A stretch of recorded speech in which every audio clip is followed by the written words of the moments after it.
Hello friends, അസ്സലാമു പുതിയൊരു വീഡിയോയിലേക്ക് എല്ലാവർക്കും സ്വാഗതം. ഇന്ന് ഞാൻ വന്നിട്ടുള്ളത് നോമ്പ് തുറക്കുന്ന സമയത്ത് എളുപ്പത്തിൽ ഉണ്ടാക്കിയെടുക്കാൻ പറ്റുന്ന പലഹാരത്തിൻ്റെ റെസിപ്പിയുമായിട്ടാണ്.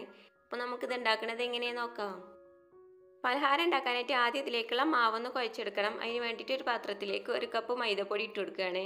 ഇനി ഇതിലേക്ക് ആവശ്യത്തിനുള്ള ഉപ്പും 1 സ്പൂണ് പഞ്ചസാരയും 1 സ്പൂൺ ഇൻസ്റ്റൻറ്റ് ഈസ്റ്റും 1 സ്പൂണ് ഓയിലും കൂടെ ഒഴിച്ചെടുത്ത് നന്നായിട്ട് തന്നെ ഇളക്കി കൊടുക്കുകയാണ്.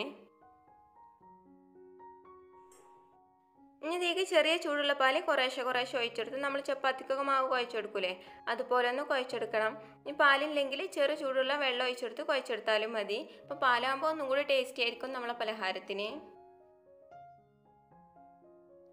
അപ്പോൾ ഇതുപോലെ നന്നായിട്ട് കുഴച്ചെടുത്തിട്ടുണ്ട്. ഇനി ഇതൊരു മണിക്കൂറിന് മാവ് പൊങ്ങി വരാനായിട്ട് മാറ്റി വെക്കണം. അതിന് വേണ്ടിയിട്ട് പാത്രത്തിലേക്ക് കുറച്ച് ഓയിലാക്കി കൊടുത്തിട്ടുണ്ട്. അതുപോലെ തന്നെ മാവിൻ്റെ മുകളിലും കുറച്ച് ഓയിലാക്കി കൊടുക്കുക. എന്നിട്ട് 1 മണിക്കൂർ മൂടി വെച്ച് മാറ്റി വെക്കാം. ആ സമയം കൊണ്ട് നമുക്ക് ഇതിലേക്കുള്ള മസാല ഉണ്ടാക്കിയെടുക്കണം. അതിന് വേണ്ടിയിട്ട് ഒരു പാത്രത്തിൽ കുറച്ച് എണ്ണ ഒഴിച്ചെടുത്തിട്ടുണ്ട്. ഇതിലേക്ക് അത്യാവശ്യം വലുപ്പത്തിലുള്ള 2 സവാള ചെറുതായിട്ടൊന്ന് അരിഞ്ഞെടുത്തതാണ്. എണ്ണ ചൂടായതിനു ശേഷം സവാള ഇതിലേക്ക് ചേർത്ത് നന്നായിട്ട് തന്നെ വാട്ടിയെടുക്കണം. അപ്പോൾ പെട്ടെന്ന് തന്നെ വാടി കിട്ടാൻ വേണ്ടിയിട്ട് മസാലയിലേക്ക് ആവശ്യമായിട്ടുള്ള ഉപ്പും കൂടി ചേർത്ത് കൊടുക്കുക.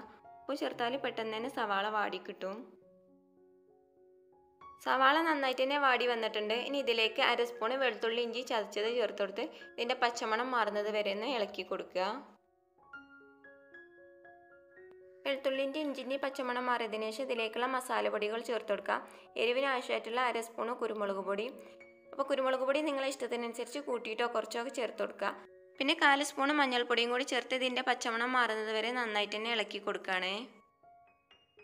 മസാലപ്പൊടികളെ പച്ചമണം മാറിയതിനു ശേഷം കുറച്ച് കറിവേപ്പില ചെറുതായി അരിഞ്ഞതും മല്ലിയില ചെറുതായി അരിഞ്ഞതും കൂടെ ചേർത്ത് ഇളക്കി കൊടുത്താൽ നമ്മൾ മസാല ഇവിടെ റെഡിയായി.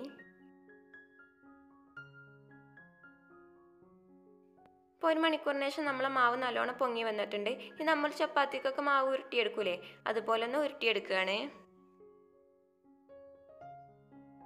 അപ്പോൾ ഇതുപോലെ ഉരുട്ടിയെടുത്തിട്ടുണ്ട്. ഇത് കയ്യിൽ വെച്ചിട്ട് ഇതുപോലെ ഒന്ന് പരത്തി കൊടുക്കണം.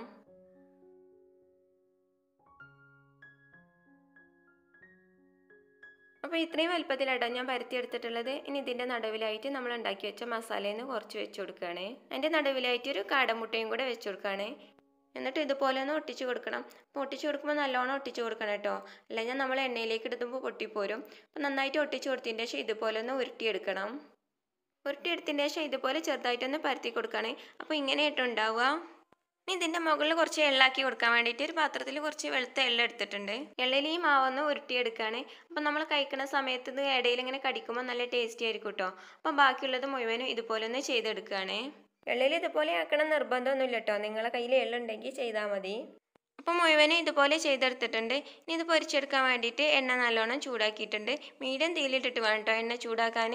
എണ്ണ നല്ലോണം ചൂടായതിനു ശേഷം ഓരോന്നായി ഇതിലേക്ക് ഇട്ടുകൊടുത്ത് തിരിച്ചും മറിച്ചിട്ട് നല്ലൊരു കളറാകുന്ന വരെ ഒന്ന് പൊരിച്ചെടുക്കാം. ഈ ഒരു കളറാകുമ്പോഴേക്ക് നമുക്ക് എണ്ണയിൽ നിന്ന് കോരി മാറ്റാം. അപ്പോൾ ഇനി ബാക്കിയുള്ളതും കൂടെ ഇതുപോലെ ഒന്ന് പൊരിച്ചെടുക്കണം. അപ്പോൾ ഇത്രയേ ഉള്ളൂ. നിങ്ങളെല്ലാവരും ഇതുപോലെ ഒന്ന് ഉണ്ടാക്കി നോക്കിയിട്ട് അഭിപ്രായങ്ങൾ കമൻറ്റ് ബോക്സിലൂടെ അറിയിക്കുക.